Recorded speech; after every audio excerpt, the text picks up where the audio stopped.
Hi, everyone. My name is Jama with Women's Net, and I am so excited to connect with you all today to meet our December 2025 winners. We have an awesome group of women that are going to talk to us about the really creative and wonderful things that they're doing. All of their products are things that inspire joy and brighten our lives. And so we're so happy to have them with us. And so today we have with us Selva with Iconicake. She's our Amber Grant winner. And then we have with us Kristen, and she's with Desert Bloom. And Kristen is our category winner. So in December, that category was fashion and interior design.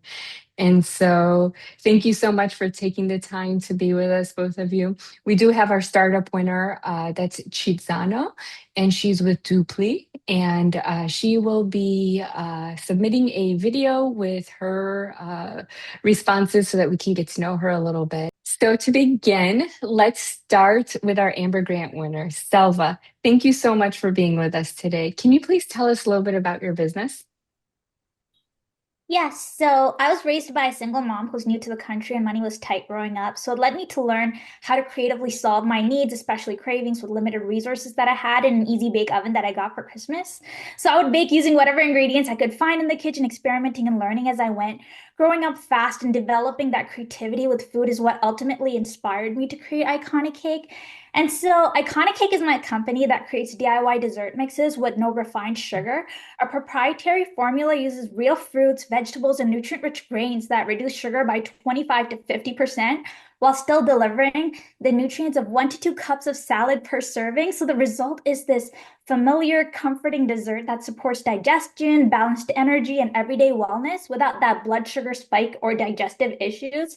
At the heart of Iconicake, my desire is to create like this gentle lifestyle change, not one that's rooted in aggressive transformation or restriction. My vision is to help people feel safe having an Iconicake product in their pantry. For example, if someone enjoyed something indulgent, like a fried Mars bar at a carnival the day before, I never want them to feel guilty or fall into the cycle of, I indulge, so now I want to strictly restrict. That mindset isn't sustainable long term. Instead, Iconicake becomes that security blanket, the option that lets you say, I can have a triple chocolate caramel sundae today, but for the rest of the week, I'll have Iconic Cakes muffins and maybe some fruits on the side. So you can enjoy something that's unconventional, indulgent, that you love, and still come back to Iconic Cake as a nourishing, supportive choice. It's about moderation, comfort, and feeling supported while making those small positive changes over time. Thank you. Wonderful. Thank you so much. That made me hungry. Healthy cake. I love it. And Kristen with Desert Bloom, tell us all about the awesome fashion contribution that you are making to this world. Yeah, Desert Bloom is it's definitely a passion for me. I've been a cowgirl my whole life. I grew up on a small farm in Camas, Washington, and basically always, wore cowgirl boots at a small age. And so, through my whole life, that's like what I've always worn. And and I've always had this dream and this passion that goes years back of wanting to have my own boot brand, but I wanted to do things a little bit differently. So, looking into the industry, it's, a lot of it is all like either like animal products or it's like cheap synthetics and plastics. And there's never really been like a in between something, like a product in between that would be comparable to leather, just as good as leather, but would come from plants. And so I discovered this material like 10 years ago and started experimenting with it. And I started like recovering old couches and chairs because I thought, gosh, this is so amazing. It doesn't have to come from an animal. It's not Mhm. like these, cheap plastic materials. It's like comes from like wheat and corn, and they make them out of cactus and apple and all kinds of things. Wow. And so, yeah, so it just, for me, it was like the passion was always there. The cowgirl in me was always there. Discovering this fabric, kind of playing around with it. And then about 3, 4 years ago, I actually just woke up one morning, looked myself in the mirror, and just said, I am going to do this. I need to make cowgirl boots. Amazing. And they really are beautiful pieces. Thank Thank you you. so much. Selva, can you please tell us what makes your business approach and your product different from other products that are doing something similar? So, what makes Iconicake different is our ability to combine nostalgia with innovation. While many dessert brands focus on trends, marketable restrictions, or pure indulgence, we focus on creating a balanced experience through recognizable flavors, familiar textures, and thoughtful branding. Each product is carefully crafted to taste as close as possible to the classic treats people already know and love, and we give consumers the freedom to choose whether they want to pursue a very clean, healthy lifestyle or a moderately balanced one that still allows them for indulgence. And what makes this approach truly unique is that we pair that nostalgic taste and texture with real nutrition. And nutritionists even recommend Mhm. our products privately. Currently in Canada, we do have a waiting list for United States. Every serving contains over 20 essential vitamins and minerals suitable for both children and adults. And in this case, the positioning of our products is not marketed as low calorie, sugar free, or fat free, or built Mhm. around restrictive diets. Iconicake instead offers this gentler, more inclusive approach to wellness. And by combining the natural ingredients with food science, we've created something entirely new. And from our research, it shows that products like Iconicake does not exist in the Canadian, American, or European markets. And rather than asking people to give something up entirely, Iconicake supports this natural, organic transition, allowing people to enjoy desserts they love while making realistic, sustainable, and better, improvements to their overall health without making those huge sacrifices, like I mentioned. I love that. And I love especially the fact that taste was something that was also so big for you. So you can have the nostalgia of a chocolate or a vanilla and really taste it and not feel like you still missed out some in some way. And so that's really wonderful. It sounds like a very satisfying dessert. I can't wait to try some. And so, Kristen, tell us, I know we know a little bit about what makes your boots so unique, but in the world of cowboy, cowgirl, garments and boots, can you please tell us something else about what makes your product so unique?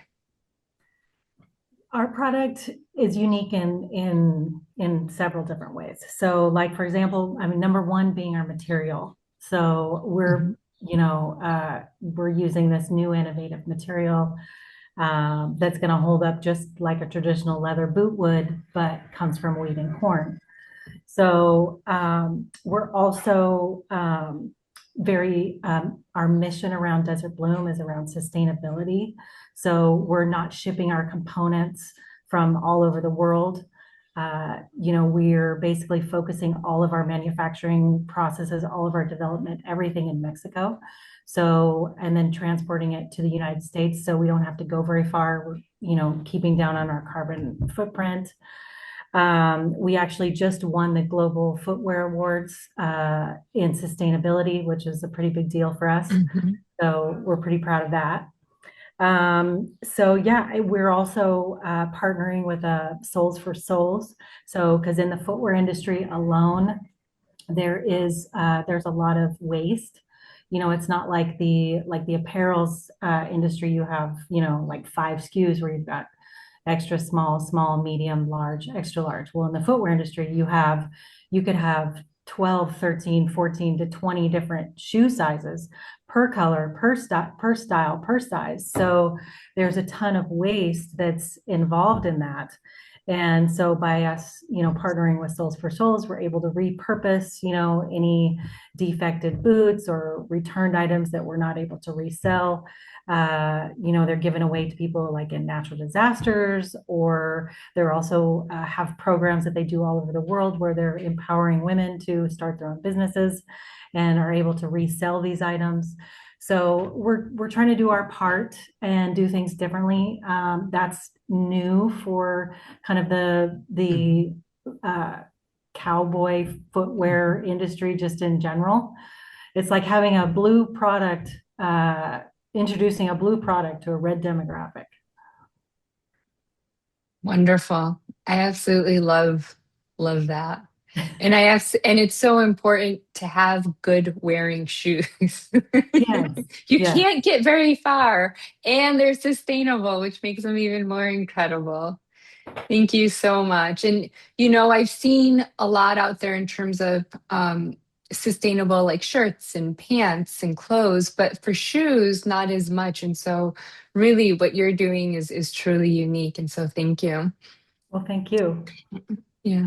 And so let's go on to a lesson learned story. We would love to hear one. So, Selva, can you please tell us something that you learned that maybe you wish you hadn't learned, but you learned anyways, and now you can share it with our network? Yeah, it's actually a very deep question. One of the biggest lessons I've learned is the importance of listening to what genuinely excites you, especially the passions you had as a child. After reading like countless interviews, like during my adulthood, and essays from successful founders and fulfilled professionals who work for great organizations, I noticed a common thread. Many of them had built careers aligned with what they loved long before success or money entered in the picture. And I feel like women often get drowned in responsibilities and societal pressures a lot more sooner than our counterparts. And too often, I felt like those early passions, especially for me, got buried under outside opinions, the fear of failure or the pressure to chase financial security. And then as a child, I was deeply creative and obsessed with food, art, and chemistry. But because those interests didn't fit neatly together into a safe or traditional career path, I was encouraged out of good intentions to pursue something more financially safe and viable to pay my bills. And for years, I carried that quiet what if question in the back of my mind, which caused a lot of internal friction, wondering what might have been possible if I had trusted those instincts earlier. And eventually, I just bit the bullet. I was like, ah, you live life once, and decided to just listen to the child in me who loved creating, experimenting, and building something beautiful and meaningful. And finally, when I took that leap, I was just surprised by how quickly things began to grow and change. So my biggest lesson is that it's never too late. Your heart already knows what it wants. And one of my favorite founders, like Steve Jobs, like he once said, it's not about finding the answer, it's about having the courage to trust it, follow it, make informed decisions, and most importantly, take a lot of action. Well said. Thank you so much. Thank you. And Kristen, in your journey as a businesswoman, can you please share with us a lesson learned story? Oh man, this is a big question. Like I have over the last 3, 4 years, I have learned so much. And I kind of look at it like Thomas Edison, right? They asked him, they in an interview they said something about that he had failed 174 times, before he actually, invented the light bulb. And I kind of look at it similar. It's like he said, I haven't failed. I've just learned 174 ways that doesn't work. And so it's kind of like, you go through all these like, you try these different things and you try this and you try that, and you find all these things that don't work. And each of those things that I've done like over the years, they're definitely not failures because I wouldn't be here where I am today without them. So I definitely have like I guess probably my biggest thing that I've learned in this journey that I probably wish I would have known a little bit more about is how difficult it was going to be marketing a new innovative product and being able, because it's mainly around the education, right? It's not so much like the product. It's the actual what the product is made out of.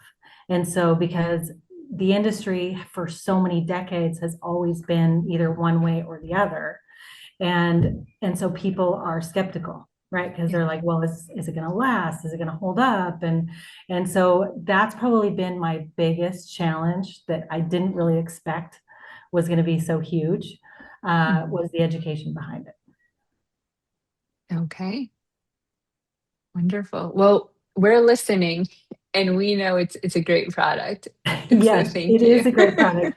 And the people that are buying it and are that we meet at events and that are seeing it and stuff like Mhm, that are really blown away. They can't believe that it's made from the corn and wheat materials that we make it out of. I mean, it feels like a traditional leather boot. It holds up like a traditional leather boot would. So, yeah, so it's just that constant education and reassuring and talking to people about it that has been the biggest challenge. It's like getting it out there, right? It's like mhm, you can mhm, have the most amazing product in the world, but if nobody knows about it, you know, mhm. you're not going to have any sales. So Absolutely. yes, so marketing and education has been the biggest challenge.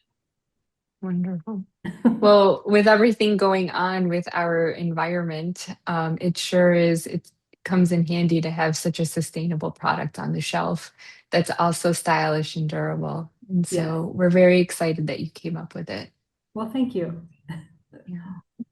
And so thank you so much. Here you have it, our December 2025 winners, our Amber Grant winner and our business category winner. And as I mentioned before, uh, our startup grant winner, Chitzano, she will be submitting a video with her responses. And so we look forward to getting that. And so thank you so much, both of you, for taking the time.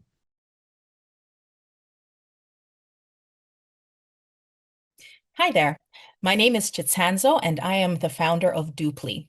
And Duplii is an AI-powered document management platform for parents who are sick and tired of filling out the same forms over and over again.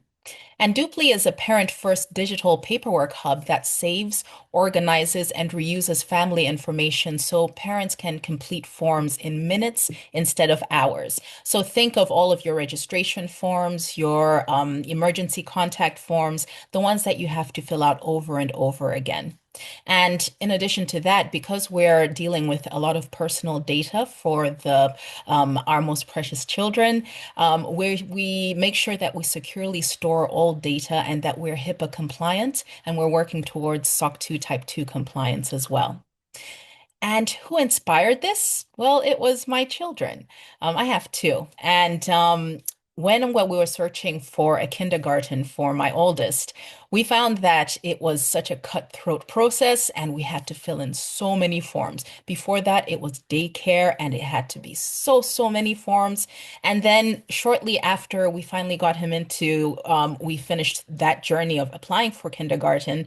I had my second, and we had to deal with daycare as well. And during that process, I had just finished my boot camp to learn how to code, and I started thinking there has to be a better way. I can build a solution to this. But then life happened, and I had to look for a job, had the baby, and then afterwards, when we had to put our baby in daycare, I realized that I really can figure out a way to fix this crazy amount of paperwork that I have to do for my kids. And at first, I thought it was going to be on an institutional level. But then I realized that, okay, this is actually a parent problem. And that's how I started looking into it in October when I started building it then. So our unique approach is that we cater to parents. And I found in my research that there are lots of companies who are catering to early childhood centers, who are doing a lot of form filling for them. But I really wanted to hit the pain point of having to fill out a form that is in the same form in one place. It's on a platform on or a portal. In another case, it's on a piece of paper like this. I got this last week, by the way. And in other places, it's in a PDF. In other places, it's in a photocopied PDF. I needed to figure out a way to make this much easier for parents. I heard from other parents saying that they have no systems for this. They're just inundated with so much paperwork and it's so frustrating. It's so stressful. And I could feel that pain indeed. So, what I wanted to do was to get to that pain point particularly and to ensure that even though early childhood care centers, schools, and everything are defragmented, the parents could have a very cohesive place, one place that they could have all of their forms, all of their papers, and to have an easy way to capture all of them, whether it's uploading a PDF or taking your phone and taking a picture of your actual document and using our platform to parse it, and then you fill it out on the platform, and you can, once you've checked everything, you then download it and print it out, or download it and email it back to whoever needs to see that form. So again, to streamline the process and to make it the least amount of friction for the parents. Now, I think big lesson that I've learned since going fully into building Dupley as a founder is I've had to learn to block out time for myself to be productive.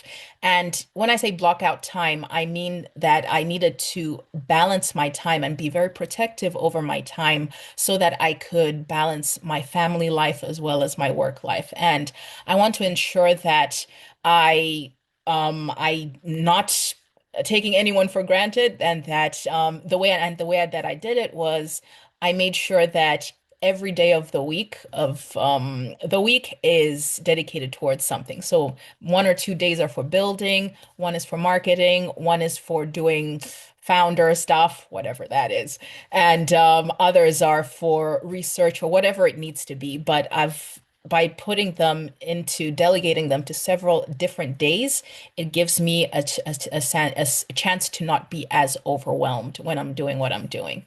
And the other quick lesson is you need to know when to reach out for help. So, in my journey, I've reached out for help to a lot of people that I know and that I don't know. And I've reached out for help to talk to people and to just help me balance everything and understand and to keep my mind focused on the mission of what I'm trying to do, which is to get every parent to not have to fill in the same form more than one time ever, and to just give them their time back and their sanity back, and to get them the least amount of overwhelm, because every parent deserves that. We're juggling so much, and paperwork should not be one of the things that we're juggling. Thank you.